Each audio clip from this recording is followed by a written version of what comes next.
नमस्कार दर्शक बंधु आपण को आम चैनल को स्वागत। पवित्र श्रीगुंडीचा बा रथयात्रा उपलक्षे समस्त मिथुन राशि व्यक्ति विशेष मानक अनेक अनेक शुभेच्छा और शुभकामना।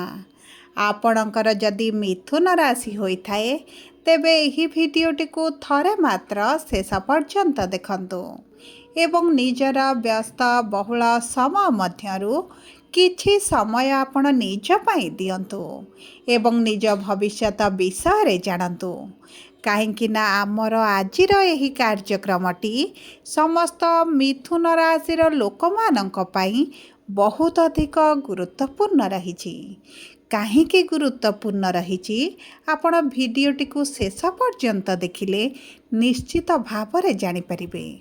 देखंतु आपणक मिथुन राशि रे एही श्रीगुंडीचा बा रथयात्रा दिन बुध बक्री होई आपणक राशि को गोचर करुचंती माने आपणकर रस्याधिपति आपणकर लग्न भाव को चलन करुचंती एवं ता सहित सूर्य आपणकर धनर भाव को गोचर करी सेठारे गुरु एवं मंगलक सहित रही मित्र गृह रे मित्र राशि रे विराजमान करी समभाव बनाइबे एवं एही गोचरटी आपणक जीवन रे बड़ परिवर्तन आनिब किंतु किछि क्षेत्र रे शुभ फल प्रदान करिपारे किछि क्षेत्र रे अशुभ फल प्रदान करिपारे कारण यही रथयात्रा परठारु शनि मध्य बक्री हेबा पाई जाउछंती।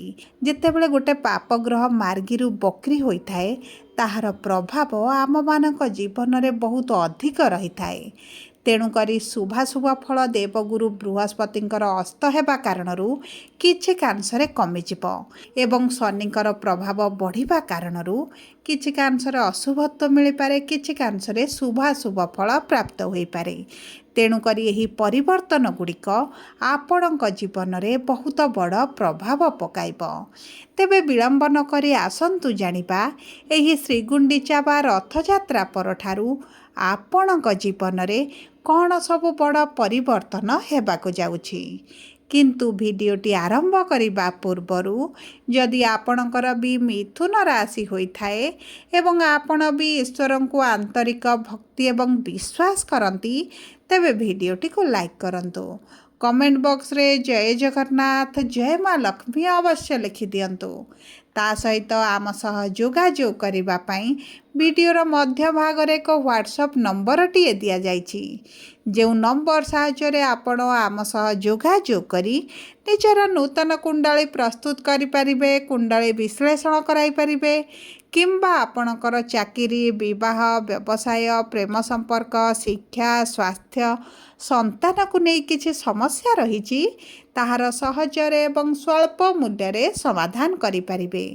सेतिपई आपण आम सह वीडियोर शेष पर्यंत जोड़ी होई रुहंतु एवं व्हाट्सएप नंबर माध्यम रे आम सह जोगाजोग करी खूब कम मूल्य रे आपणक समस्यार समाधान करंतु। एबे आसंतु कार्यक्रमटी को आग को बढ़ाइबा एवं जानिबा केउं केउं बड़ परिवर्तन आपणक जीवन रे हेबाकु जाउछि। एही प्रमुख ग्रह मानकर राशि परिवर्तन चलन परिवर्तन स्थिति परिवर्तन रे विशेष भाव रे रथयात्रा परठारु देखंतु आपणकर भाग्यर भाव रे राहु विराजमान होइथिबारु एवं शनि आपणकर कर्मर भाव रे केंद्रस्थ होइथिबारु आपणकर स्वास्थ्य रे समस्या रहुतला कर्म क्षेत्र रे बहुत अधिक समस्या देखुथिले आर्थिक समस्या मध्य आपणकर बढ़िबारे लागिछि ऋण आनिथिले किंतु ऋणटी को सुझी पारु नथिले ऋणर भार आपणक उपरे बढ़ी चलीछि परिवार मध्य खुशीर वातावरण रही नाही एक प्रकार आपण असंतुष्ट रहुछंती विद्यार्थी माने मध्य शिक्षा क्षेत्र में बहुत अधिक समस्या दे गति करुछंती चाकरी पाई बारंबार चेष्टा करी मध्य विफलता निराशता देखिबा पाई पड़ुछि आपणकर अजथारे खर्च गुड़ाए बढ़ुछि समाज रे मान सम्मान कौनसी ना कौनसी कारण को नहीं हानि हेबारे लागिछि संतान संतति को नहीं आपण बहुत अधिक चिंतित रहुछंती आपणक व्यापार रे पूर्व भली आ लाभ हेउ नाही एक प्रकार रे लॉस मध्य आपण देखुछंती आपणक प्रेम जीवन हेउ बा आपणक दाम्पत्य जीवन हेउ ଛୋଟ ଛୋଟ କଥାକୁ ନେଇ କଳହ ଲାଗି ରହୁଛି, ସମସ୍ୟା ବଢ଼ି ଚାଲିଛି। ଆପଣ ବହୁତ ଅଧିକ ମାନସିକ ଦୁଶ୍ଚିନ୍ତାରେ ରହୁଛନ୍ତି, ଶରୀରରେ ପୀଡ଼ା ଯନ୍ତ୍ରଣା ଅନୁଭବ କରୁଛନ୍ତି। ତେବେ ଏହିଭଳି ଯାହା ବି ସମସ୍ୟା ଆପଣଙ୍କ ଜୀବନରେ ଚାଲୁଥିଲା, ଏହି ରଥଯାତ୍ରା ପରଠାରୁ ବହୁତ ଗୁଡ଼ିଏ କ୍ଷେତ୍ରରେ ଆପଣ ଶୁଭାଶୁଭ ଫଳ ପ୍ରାପ୍ତି କରିବେ। ଆପଣଙ୍କର ଅଧିକାଂଶ ଦୁଃଖ ଦୂର ହେବା ପାଇଁ ଯାଉଛି। ତେବେ ଆସନ୍ତୁ ଜାଣିବା ନକ୍ଷତ୍ର ଅନୁଯାୟୀ କେଉଁ ବ୍ୟକ୍ତିମାନଙ୍କୁ କି ପ୍ରକାରର ଫଳ ପ୍ରାପ୍ତି ହେବ। ସର୍ବପ୍ରଥମେ ଜାଣିବା ମୃଗଶିରା ମିଥୁନ 5/3 ମିଥୁନ ରାଶିର ବ୍ୟକ୍ତି ବିଶେଷମାନଙ୍କର ମଙ୍ଗଳ ହେଉଛନ୍ତି ନକ୍ଷତ୍ରାଧିପତି ଏବଂ ଧନର ଭାବରେ ବିରାଜମାନ କରିଛନ୍ତି। ଏହି ସମୟ ମଧ୍ୟରେ ପରିବାର କୁଟୁମ୍ବ ପ୍ରିୟଜନଙ୍କ ସହିତ ଯେଉଁ ଖରାପ ପରିସ୍ଥିତି ଲାଗି ରହିଛି, ଛୋଟ ଛୋଟ କଥାକୁ ନେଇ ଝଗଡ଼ା ମନମାଳିନ ମତଭେଦ ଲାଗି ରହୁଛି, ସେହିସବୁ କ୍ଷେତ୍ରରେ ଆପଣ ଶୁଭ ଫଳାଫଳ ପ୍ରାପ୍ତି କରିବେ। ସନ୍ତାନ ପ୍ରାପ୍ତି ପାଇଁ ଅତି ପ୍ରବଳ ଯୋଗ ବନୁଛି। ଆପଣଙ୍କର ଯଦି ସନ୍ତାନ ସୁଖରୁ ବଞ୍ଚିତ ରହିଥିଲେ, ତେବେ ଆପଣଙ୍କୁ ସେହି ସୁଖ ଗୁଡ଼ିକ ପ୍ରାପ୍ତ ହୋଇଯିବ ଏବଂ ତା ସହିତ ଷଷ୍ଠ ଭାବକୁ ଗୁରୁଙ୍କର ପଞ୍ଚମ ଦୃଷ୍ଟି ଥିବା କାରଣରୁ ଆପଣଙ୍କର ଯେଉଁ ଗୁପ୍ତ ଶତ୍ରୁ ବୃଦ୍ଧି ହୋଇଛନ୍ତି ସେମାନେ ନାଶ ଯିବେ। ଆପଣଙ୍କର ଯଦି ଋଣ କରଜ ବୃଦ୍ଧି ଘଟିଛି ଧୀରେ ଧୀରେ କମିବା ଆରମ୍ଭ ହେବ। ବିଶେଷ ଭାବରେ ଆପଣ ଯଦି କିଛି ଲୋନ୍ ପାଇଁ ଆପ୍ଲାଏ କରିଛନ୍ତି, କୌଣସି ଜାଗାରେ ପଇସା ପାଇଁ ୱେଟ୍ କରିଛନ୍ତି, ବାରମ୍ବାର ଦୌଡ଼ିବା ପରେ ମଧ୍ୟ ଆପଣଙ୍କୁ ପ୍ରାପ୍ତ ହୋଇପାରୁନଥିଲା, ତେବେ ମଧ୍ୟ ଆପଣଙ୍କୁ ସେହି ଅର୍ଥ ଗୁଡ଼ିକ ପ୍ରାପ୍ତ ହୋଇଯିବ। ଏବଂ ସବୁଠାରୁ ବଡ଼ କଥା ହେଉଛି, ଯଦି ଆପଣ ପ୍ରେମ ସମ୍ପର୍କରେ ଅଛନ୍ତି, ପ୍ରେମ ବିବାହ କରିବା ପାଇଁ ଚାହୁଁଛନ୍ତି, ତେବେ ଆପଣଙ୍କ ସମ୍ପର୍କକୁ ଆଗକୁ ବଢ଼ାଇଲେ ଆପଣଙ୍କ ପାଇଁ ଶୁଭଦାୟକ ରହିବ। କିଛିଟା ଯଦି ଆପଣ ମିଥ୍ୟା ସମ୍ପର୍କରେ ରହିଛନ୍ତି, ଆପଣଙ୍କ ସହିତ ଛଳନା ପ୍ରତାରଣା ଧୋକା ଭଳି ପରିସ୍ଥିତି ଚାଲିଛି, ତେବେ ଏହି ସମୟ ମଧ୍ୟରେ ଆପଣଙ୍କର କିଛିଟା ମିଥ୍ୟା ସମ୍ପର୍କ ମଧ୍ୟ କଟିଯାଇପାରେ। ଏବଂ ଦେଖନ୍ତୁ, ଆପଣଙ୍କର ସୂର୍ଯ୍ୟ ମଙ୍ଗଳ ଏକତ୍ର ଦ୍ୱିତୀୟ ଭାବରେ ଥିବାରୁ ଆପଣଙ୍କର ବାଣୀ ଉପରେ ଟିକେ ନିୟନ୍ତ୍ରଣ ଆଣିବେ। ନଚେତ୍ ଆପଣଙ୍କ ବାଣୀକୁ ନେଇ କିଛି ନା କିଛି କଥାର ଅଲଗା ଅର୍ଥ କଢ଼ାଯାଇ ଆପଣଙ୍କୁ ଦୋଷାରୋପ କରାଯାଇପାରେ, ଆପଣଙ୍କ ଉପରେ ମିଥ୍ୟା ଆରୋପ ମଧ୍ୟ ଲାଗିପାରେ। କିନ୍ତୁ କର୍ମର ଭାବରେ ଶନି ବିରାଜମାନ ହୋଇଥିବାରୁ ଆପଣ ଯଦି କର୍ମ ସନ୍ଧାନରେ ରହିଛନ୍ତି, ଆପଣଙ୍କୁ କର୍ମ ପ୍ରାପ୍ତ ହୋଇଯିବ। ନୂତନ ଚାକିରିର ବହୁତ ଭଲ ସମ୍ଭାବନା ରହିଛି। ଆପଣଙ୍କୁ ନୂତନ ଚାକିରି ପ୍ରାପ୍ତ ହୋଇପାରେ କିମ୍ବା ପୂର୍ବରୁ ଯଦି ଚାକିରି କ୍ଷେତ୍ରରେ ଅଛନ୍ତି କିଛିଟା ପରିବର୍ତ୍ତନ ଚାହୁଁଛନ୍ତି, ତେବେ ମଧ୍ୟ ଆପଣଙ୍କର ହୋଇଯିବ। କିନ୍ତୁ ଟ୍ରାନ୍ସଫର କ୍ଷେତ୍ରରେ ଆପଣ ବିଳମ୍ବ ଦେଖିପାରନ୍ତି।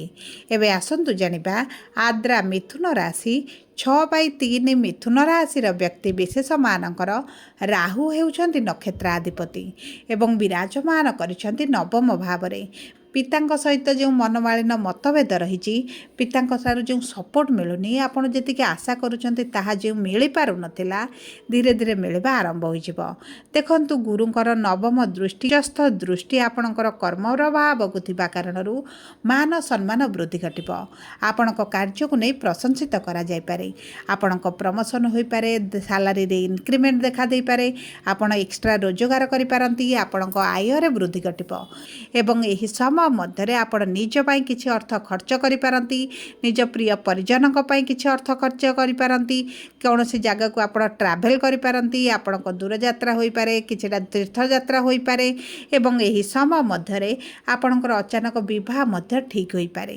ଆପଣଙ୍କର ବିବାହ ଫିକ୍ସ ହୋଇପାରେ କିମ୍ବା ବିବାହ ମଧ୍ୟ ହୋଇପାରେ। ଏବେ ଆସନ୍ତୁ ଜାଣିବା ପୁନର୍ବସୁ ମିଥୁନ 7/3 ମିଥୁନ ରାଶିର ବ୍ୟକ୍ତି ବିଶେଷମାନଙ୍କର ଦେବଗୁରୁ ବୃହସ୍ପତି ହେଉଛନ୍ତି ନକ୍ଷତ୍ରାଧିପତି ଏବଂ ଗୁରୁ ଆପଣଙ୍କ ଧନର ଭାବରେ ତ୍ରିକୋଣରେ ଉଚ୍ଚସ୍ଥ ହୋଇଛନ୍ତି। କିନ୍ତୁ ଗୁରୁ ଯେହେତୁ ଅସ୍ତ ସ୍ଥିତିରେ ରହିବେ, ଏହି ରଥଯାତ୍ରା ପରଠାରୁ ଆପଣଙ୍କର ଦେଖିବେ ପରିବାର କୁଟୁମ୍ବଙ୍କ ମଧ୍ୟରେ କିଛି ନା କିଛି କଥାକୁ ନେଇ ମନମାଳିନ ମତଭେଦ ରହିବ, ଆପଣ ଅସନ୍ତୁଷ୍ଟ ରହିପାରନ୍ତି। କିନ୍ତୁ ଆପଣଙ୍କ ପ୍ରେମ ଜୀବନରେ, ବୈବାହିକ ଜୀବନରେ ଶୁଭ ଫଳାଫଳ ପ୍ରାପ୍ତି କରିବେ। ଯଦି ପତି ପତ୍ନୀଙ୍କ ମଧ୍ୟରେ କିଛି ସମସ୍ୟା ଚାଲିଥିଲା, ତାହା ଦୂର ହୋଇଯିବ ଏବଂ ତା ସହିତ ଯଦି ଆପଣ ଉଭୟ କିଛି କାର୍ଯ୍ୟ ଆରମ୍ଭ କରିବା ପାଇଁ ଚାହୁଁଥିଲେ କିମ୍ବା ଆପଣ ଯଦି ପାର୍ଟନରସିପ୍ରେ କିଛି କାର୍ଯ୍ୟ କରୁଥିଲେ, ସେହିସବୁ କ୍ଷେତ୍ରରେ ଶୁଭାଶୁଭ ଫଳ ପ୍ରାପ୍ତି ହେବ। ଆପଣଙ୍କ ଦୈନନ୍ଦିନ ରୋଜଗାରରେ ବୃଦ୍ଧି ଘଟିବ ଏବଂ ଆପଣଙ୍କର ସପ୍ତମ ଅଧିପତି ଏବଂ ଦଶମ ଅଧିପତି ହୋଇ ଯେହେତୁ ଧନର ଭାବରେ ଅଛନ୍ତି, କର୍ମକ୍ଷେତ୍ରରେ ଆପଣଙ୍କୁ ସ୍ୱଚ୍ଛଳ ପରିସ୍ଥିତି ଦେଖିବାକୁ ମିଳିବ ଏବଂ ଆପଣଙ୍କୁ ଅର୍ଥ ରୋଜଗାର କରିବାର ନୂତନ ମାଧ୍ୟମ ମାନ ଗୁଡ଼ିକ ମଧ୍ୟ ପ୍ରାପ୍ତ ହୋଇଯିବ। ଯଦି ଆପଣ କିଛିଟା ବ୍ୟବସାୟ କରୁଛନ୍ତି ତେବେ ବ୍ୟବସାୟରେ ଲାଭ ବୃଦ୍ଧି ଘଟିବ। ମଙ୍ଗଳ ହେଉଛନ୍ତି ଏକାଦଶ ଭାବର ଅଧିପତି ଏବଂ ବିରାଜମାନ କରିଛନ୍ତି ଧନର ଭାବରେ, ଯେଉଁ କାରଣରୁ ଆପଣଙ୍କର କିଛିଟା ନୂତନ କାର୍ଯ୍ୟ ଆରମ୍ଭ କରିପାରନ୍ତି, ବ୍ୟବସାୟକୁ ବିସ୍ତାର କରିପାରନ୍ତି, ଏକ୍ସଟ୍ରା ଡ୍ୟୁଟି ଏକ୍ସଟ୍ରା କାମ କରି ଆପଣ ଅଧିକ ଅର୍ଥ ରୋଜଗାର କରିପାରନ୍ତି। ଯେକୌଣସି କାରଣବଶତଃ ଆପଣଙ୍କର ଆର୍ଥିକ ସ୍ଥିତି ଯେହେତୁ ମଜବୁତ ହେବ, ଦୀର୍ଘ ଦିନର କିଛି ନା କିଛି ଅଭିଳାଷ ଆପଣଙ୍କର ପୂରଣ ହୋଇଯିବ। ଯଦି ଆପଣ କିଛିଟା ଜମି ଭୂମି ଯାନବାହନ କ୍ରୟ କରିବା ପାଇଁ ଚାହୁଁଥିଲେ ତେବେ ଆପଣଙ୍କ ପାଇଁ ଅତି ଉତ୍ତମ ସମୟ ରହିଛି। ବିଦ୍ୟାର୍ଥୀମାନଙ୍କୁ ଉଚ୍ଚଶିକ୍ଷାର ବହୁତ ଅଧିକ ସୁଯୋଗମାନ ମଧ୍ୟ ପ୍ରାପ୍ତ ହେବ। ଏବେ ଆସନ୍ତୁ ଜାଣିବା କ'ଣ ରହିଛି ସହଜ ଏବଂ ସରଳ ପ୍ରତିକାର। ଦେଖନ୍ତୁ, ଆପଣ ପ୍ରତ୍ୟେକ ବୁଧବାର ଦିନ ପ୍ରଭୁ ଗଣେଶଙ୍କ ପାଖରେ ଦୁବ ଘାସ ସହିତ ଲଡ଼ୁ ଅର୍ପଣ କରନ୍ତୁ। ତା ସହିତ ଗୁରୁଙ୍କର ବୀଜ ମନ୍ତ୍ର 108 ଥର ପାଠ କରନ୍ତୁ। କୁକୁରମାନଙ୍କୁ କିଛିଟା ଖାଇବା ପାଇଁ ଦିଅନ୍ତୁ। ହନୁମାନ ଚାଳିଶା ପାଠ କରନ୍ତୁ। ହନୁମାନଙ୍କ ମନ୍ଦିରରେ ପ୍ରତ୍ୟେକ ମଙ୍ଗଳବାର ଦିନ ଏବଂ ଶନିବାର ଦିନ ଚମେଲି ତେଲ ସହିତ ସିନ୍ଦୁର ନେଇ ଅର୍ପଣ କରନ୍ତୁ ଏବଂ 5ଟି ଲଡ଼ୁ ସେଠି ଭୋଗ କରି ବିତରଣ କରିଦିଅନ୍ତୁ। ଆପଣଙ୍କ ପାଇଁ ଅତ୍ୟନ୍ତ ଶୁଭଦାୟକ ରହିବ। ଯଦି ଆପଣଙ୍କର ମିଥୁନ ରାଶି ହୋଇଥାଏ, ଭିଡ଼ିଓଟି କିଭଳି ଲାଗିଲା କମେଣ୍ଟ ବକ୍ସରେ ଲେଖି ଜଣାନ୍ତୁ। ଚ୍ୟାନେଲଟିକୁ ସବସ୍କ୍ରାଇବ୍ କରନ୍ତୁ। ଧନ୍ୟବାଦ।